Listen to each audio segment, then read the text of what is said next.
तो welcome to U I D S T M L guys. तो हम पहुंच चुके हैं एपिसोड नंबर 90 में। जैसा कि मैंने कहा था कि आफ्टर नेक्स्ट रेंडर और आफ्टर रेंडर के बारे में मैं स्पेशल वीडियो बनाऊंगा, तो बस मैं आ गया फिर से वो वीडियो बनाने के लिए।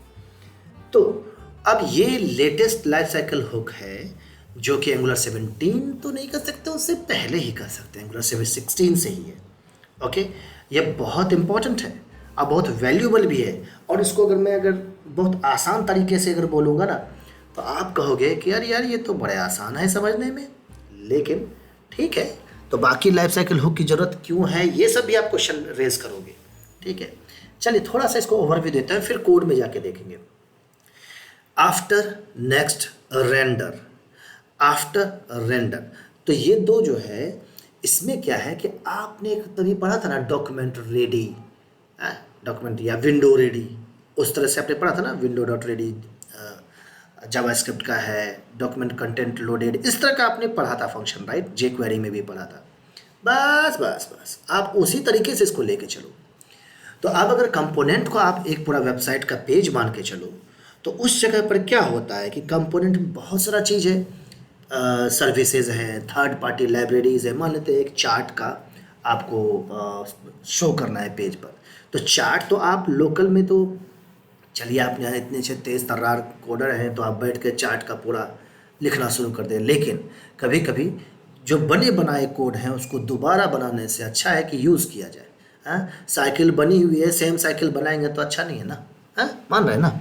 तो ऐसा कर सकते हैं कि उसको मॉडिफाई कर सकते हैं। तो साइकिल लाओ, मॉडिफाई करो, मस्त तरीके का कोई डिफरेंट चीज़ बताओ। तो उसी तरह से चार्ट आपको अगर दिखाना है तो चार्ट का प्लगइन अवेलेबल है, D3 चार्ट भी है, D3 का पूरा लाइब्रेरी पड़ा हुआ है, उसको लाइए और यहाँ मॉडिफाई कीजिए। तो उस केस में क्या होता है कि D3 के लाइब्रेरी को अगर लोड करने के लिए आप कंपोनेंट में जाओगे तो हो सकता है कि वो लोड ना हो, वो पहले, और आप उसको यूज़ करने की कोशिश कर रहे हैं। जैसे कि कभी कभी गेट एलिमेंट बाय आईडी या gate element by class name, ये सब जब आप यूज़ करते हैं तो अगर डॉम एलिमेंट पेज पर नहीं है अवेलेबल, तो उस केस में आपको अनडिफाइंड देगा। बस उसी से बचने के लिए है ये चीज़ कि आफ्टर नेक्स्ट रेंडर सिर्फ एक बार कॉल होता है, आफ्टर रेंडर बार बार कॉल होता है।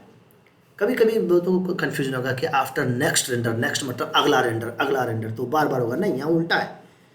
आफ्टर नेक्स्ट रेंडर मतलब होता है कि आपका ये एक बार रेंडर होगा। आफ्टर रेंडर सिंपल, जब रेंडर हो चुका है फिर रेंडर करो, रेंडर हो चुका है तो फिर रेंडर करो, तो आफ्टर रेंडर हो गया।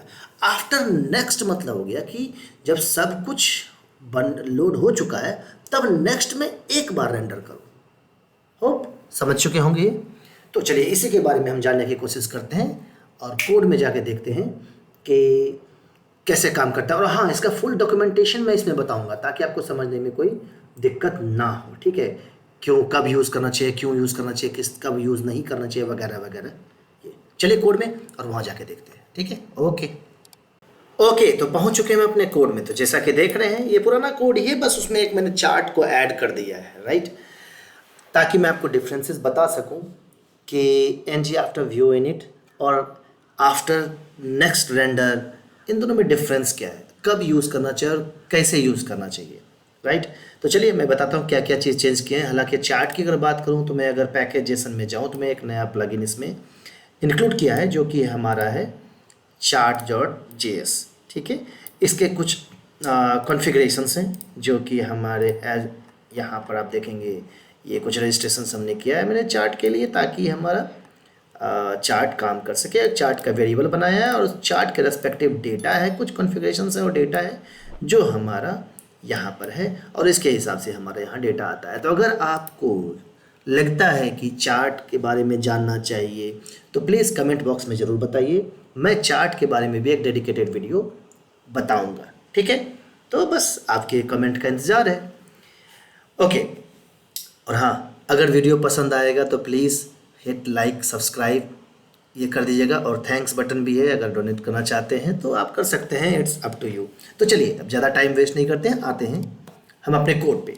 तो हमने क्या किया, यहाँ पर आप देखेंगे एक HTML में हमने एक कैनवस लिया है जो कि चार्ट को रेंडर करता है, और यहाँ पर हमने टेम्पलेट वेरिएबल बनाया है। यहाँ तक तो समझने में कोई दिक्कत नहीं है।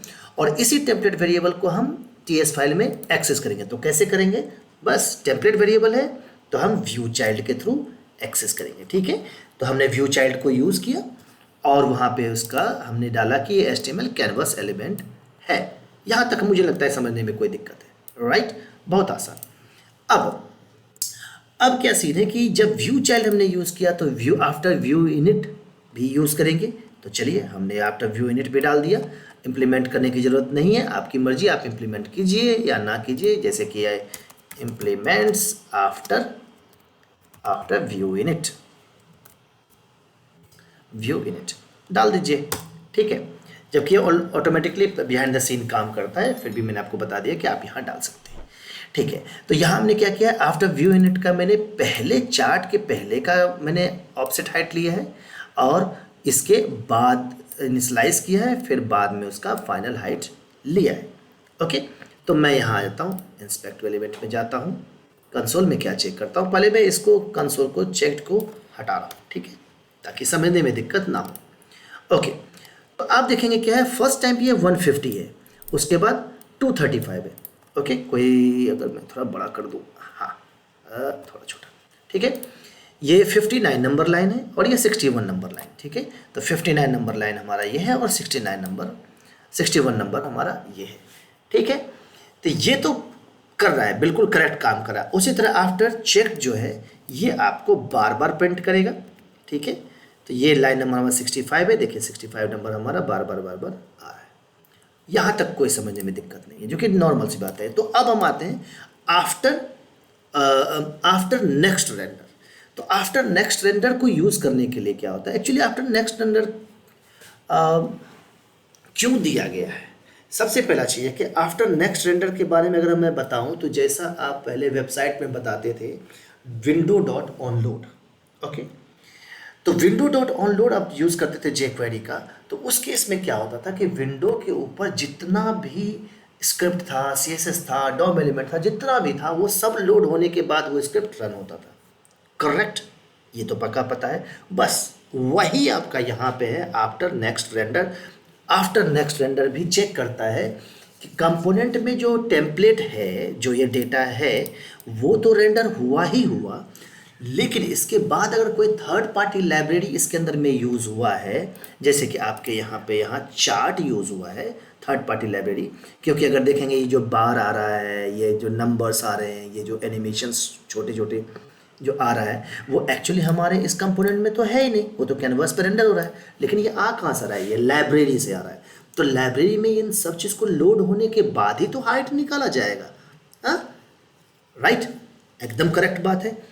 तो उसके लिए क्या है, उसी चीज़ को हमें गेट करने के लिए हमें आफ्टर नेक्स्ट रेंडर को यूज़ करते हैं, ताकि हम कुछ और ऑपरेशन इसके ऊपर कर सकते हैं, ताकि डॉम हमारा अवेलेबल हो जाए। ऐसा नहीं कि हम उसके एक्सेस करने की कोशिश करें और डॉम अवेलेबल ना हो तो क्या देगा, नल देगा।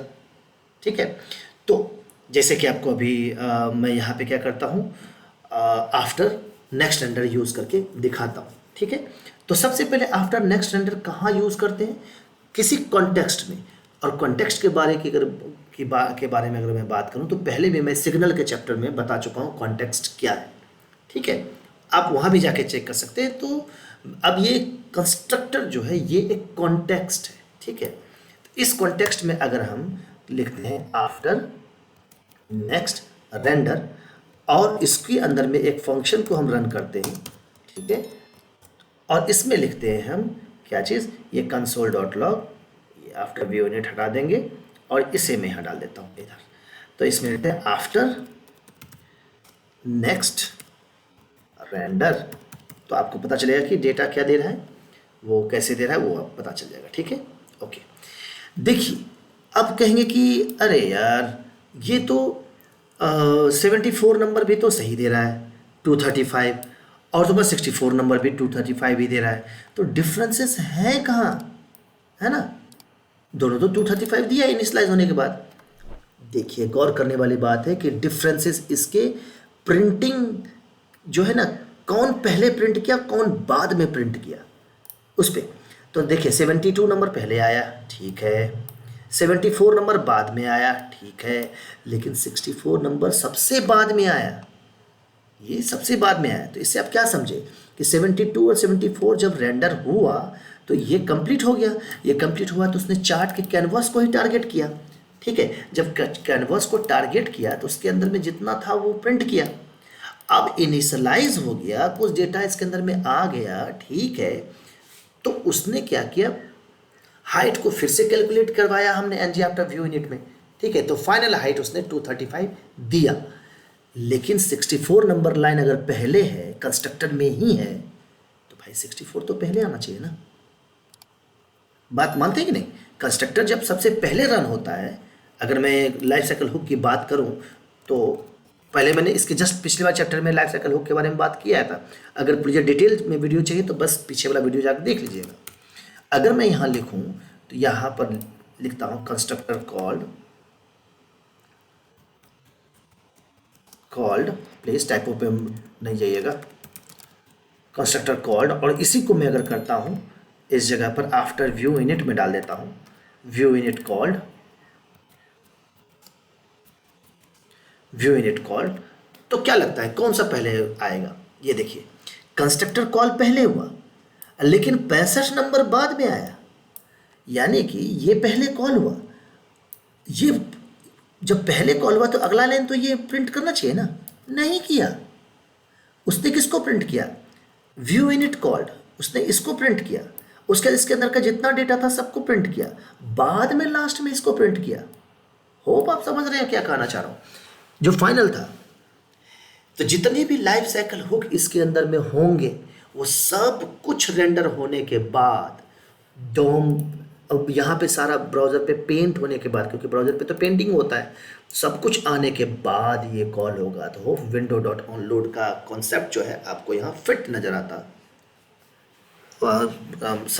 फिट होता हुआ नज़र आ रहा होगा। ओके, ये है डिफरेंस। ओके, इसीलिए जब सब कुछ कैलकुलेट करेगा तब आपका देगा। हो सकता है कुछ कॉम्प्लेक्स डेटा ऐसा हो, कुछ एनिमेशन ऐसा हो जो कि व्यू यूनिट में गया लेकिन वो एनिमेशन बाद में आया, वहाँ पे कुछ सेकेंड्स का डिले दिया हुआ है, जो भी दिया हुआ है, तो हो सकता है वो आपको गलत इन्फॉर्मेशन दे यहाँ पे, लेकिन ये आपको गलत इन्फॉर्मेशन नहीं देगा। ये डिफरेंस है। ओके, तो अब इसी जगह पे हम आते हैं आफ्टर व्यू चेक्ड। अच्छा, इससे पहले कि चलिए ठीक है, बता देते हैं पहले आफ्टर व्यू चेक्ड। बस वही है, आफ्टर व्यू चेक्ड क्या है? चेक करते रहो, जो कि पहले बताया था, चेक करते रहो कि डेटा हमारा आ रहा है कि नहीं। ये देखिए आ रहा है, कट कट कट कट आ रहा है, ठीक है, 235 80 नंबर लाइन।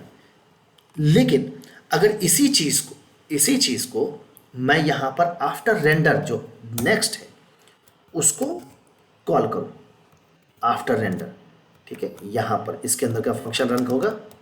ओके, जब यहाँ पर रन होगा तो मैं इसको फिर से कॉपी करके पेस्ट कर देता हूँ। अब मैं यहाँ लिख देता हूँ आफ्टर नेक्स्ट को हटा के रेंडर कर देता हूँ, आफ्टर रेंडर कॉल, ठीक है। ओके, तो यहाँ आफ्टर चेक था।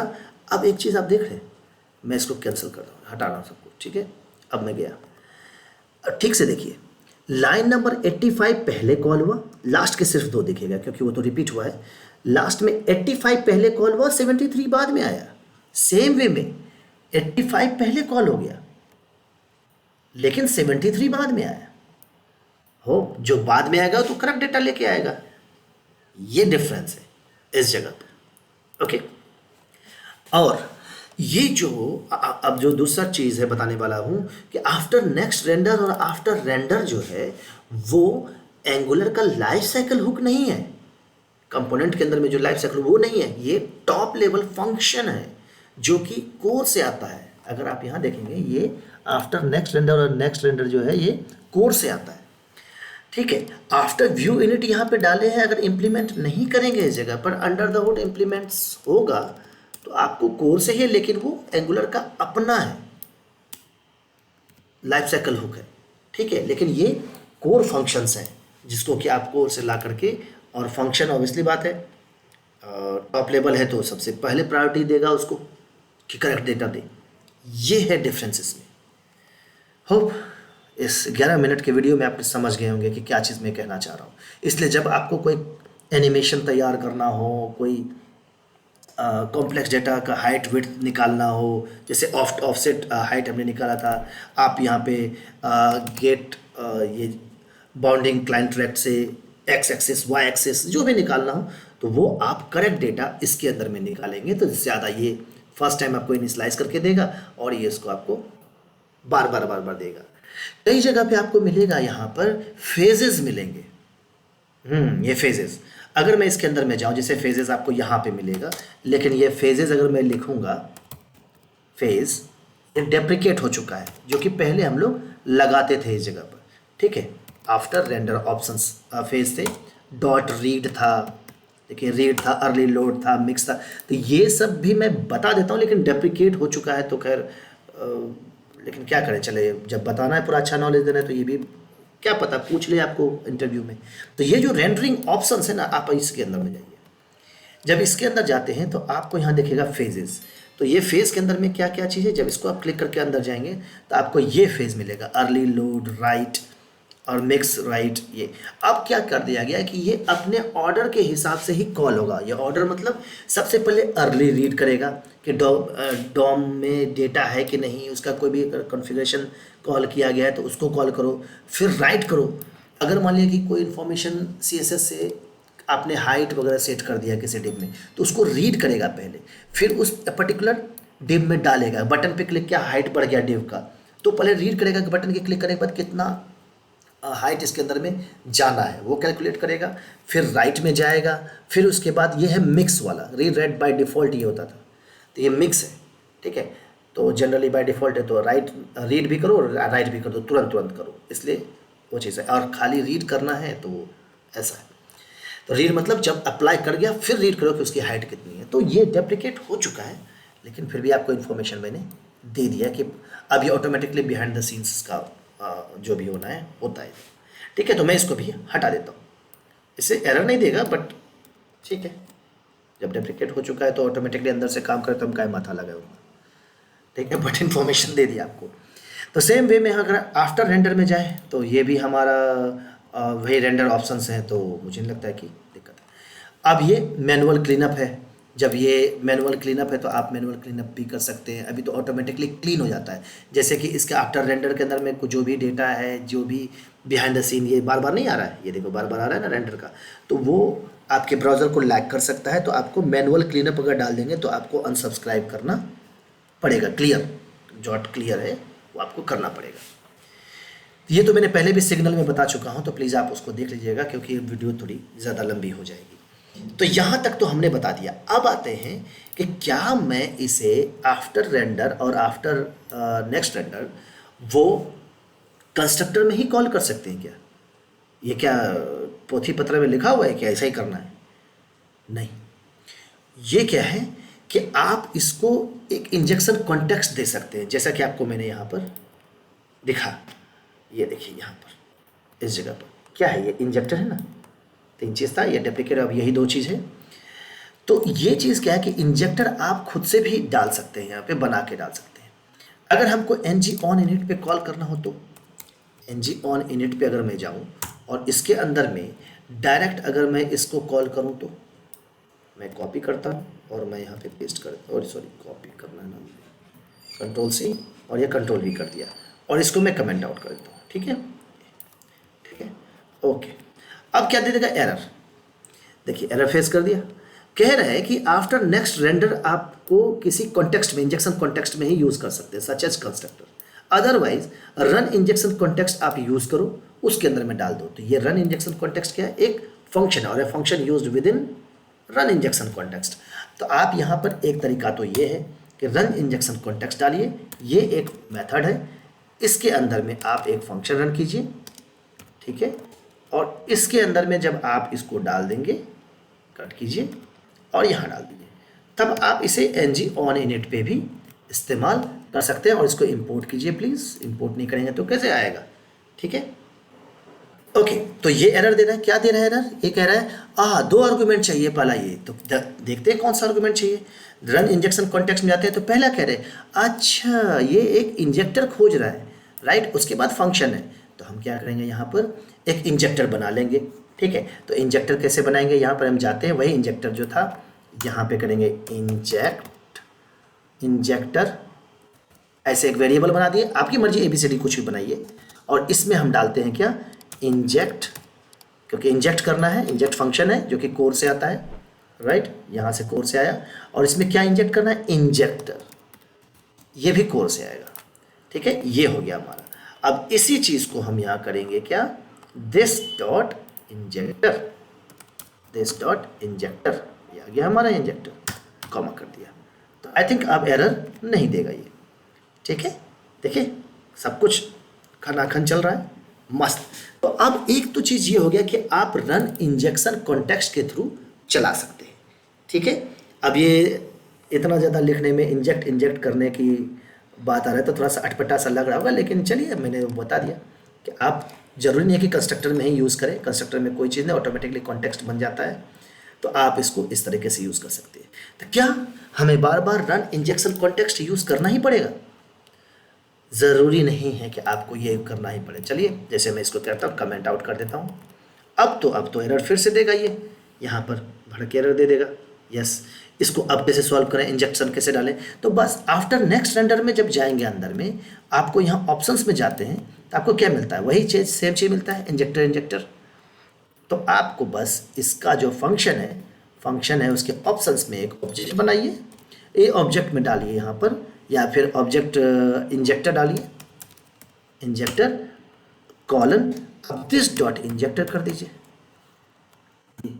बस काम कर गया आपका। एक सही होगा, एक गलत होगा, एरर अभी भी देगा, क्योंकि ये दूसरे के लिए भी तो चाहिए, आपने रेंडर भी तो यूज़ कर रहे हैं आफ्टर रेंडर। तो बस इसको यहाँ पे डाल दीजिए, पेस्ट कर दीजिए, कॉमा डाल दीजिए यहाँ पर, सेव। ये चीज़ मैं पहले सिग्नल में बता चुका हूँ, तो आपको मैंने तीनों तरीके बता दिए कि किस तरीके से आप यूज़ कर सकते हैं। हाँ, होप आपको समझ में आया होगा कि क्यों आफ्टर नेक्स्ट रेंडर और आफ्टर रेंडर यूज़ करना चाहिए, कब यूज़ करना चाहिए, कब नहीं यूज़ करना चाहिए। नहीं करो तो मैंने बता दिया कि ज़्यादा कॉम्प्लेक्स करेंगे तो बात, जैसे अब कोई भी चीज़ बार बार होगा तो थोड़ा सा डिले होगा ना, लेकिन इतना भी डिले नहीं होगा। अब आपने पूरा का पूरा HTML ही बार प्रिंट कर रहे हैं कंसोल में, वो थोड़ा सा गलत है। एक छोटा सा वेरिएबल चेंज हो रहा है बार, तो वो उसके लिए तो कोई ज़्यादा इशू नहीं है। जैसे मान लीजिए इसमें कुछ डेटा चेंज हो रहा है तो इसके लिए थोड़ी ना कोई प्रॉब्लम है, ओके।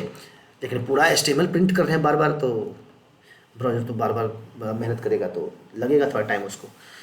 एनीवे, अगर आपको वीडियो पसंद है तो प्लीज़ लाइक, सब्सक्राइब, शेयर भी कीजिए, क्योंकि और को भी जानना है यार। खुद के अपने पास मत रखा करो, किसी और को भी दो, वो भी जाने कुछ। और अगर अच्छा लगा तो प्लीज़ डोनेट भी कर सकते हैं, थैंक्स बटन इनेबल हो चुका है। तो चलिए मिलते हैं नेक्स्ट वीडियो में, तब तक के लिए बाय बाय, मस्त रहिए, बिंदास रहिए और खुश मिजाज रहिए। बन जाएगा। जोर से बोल के लोगों को स्कीमें बता दे।